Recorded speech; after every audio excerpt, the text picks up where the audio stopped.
Praise the lord. ఈరోజు దేవుడు మనతో మాట్లాడుతున్న వాక్యము వాగ్దానము మన జీవాహారము అపోస్తుల కార్యములు 18వ అధ్యాయము 10వ వచనము. నేను నీకు తోడై ఉన్నాను, నీకు హాని చేయుటకు నీ మీదకి ఎవడును రాడు. హల్లెలూయా. మన ప్రభు అయిన యేసుక్రీస్తు వారు మనకు తోడై ఉన్నాడంట. ఆయన హస్తము మనతో ఉంది. మరి వాక్యం సెలవిస్తుంది ఎన్నో వాక్యాలలో, నేను మీకు తోడై ఉన్నాను, భయపడకొద్దు అంటున్నాడు దేవుడు. యేసయ్య జనకద్దు, వనకద్దు, భయమును తెచ్చుకోవద్దు అంటున్నాడు. పిరికి ఆత్మను నేను మీకు ఇవ్వలేదు అంటున్నాడు. దేవుడు మనకు తోడై ఉన్నప్పుడు మనకు ఏ హాని కూడా రాదంట.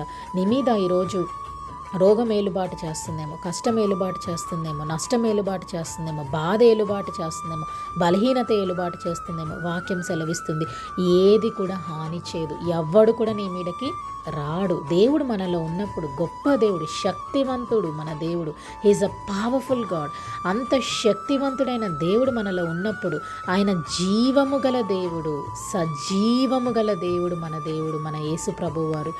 ఆయన మనలో ఉన్నాడు. లోకంలో ఉన్నవారి కంటే గొప్ప దేవుడు మనలో ఉన్నప్పుడు మన మీదకి ఏ దాడి వచ్చినా కూడా అది ఏది కూడా పని చేయదు.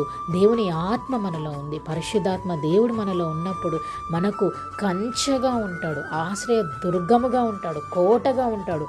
ఏది రావాలన్నా కోటని దాటుకొని రావాలి. ఆ కోటని తాకినప్పుడు ఆ కోట మన మీదకి రానియకుండా కంచెగా ఉంటాడు. యెహోవా నామము బలమైనది అని దావీదు కీర్తనకారుడు అంటాడు. ఆయన నామంలో గొప్ప శక్తి ఉంది. ఆయన నడకలో, మాటలో, చూపులో, ఆయన పలికే ప్రతి దానిలో గొప్ప శక్తి ఉంది. అంత శక్తివంతుడైన దేవుడు నేను నీకు తోడై ఉన్నాను అంటున్నాడు దేవుడు. కాబట్టి మనము భయపడకూడదు. May the lord bless you and give you peace. Have a fruitful day.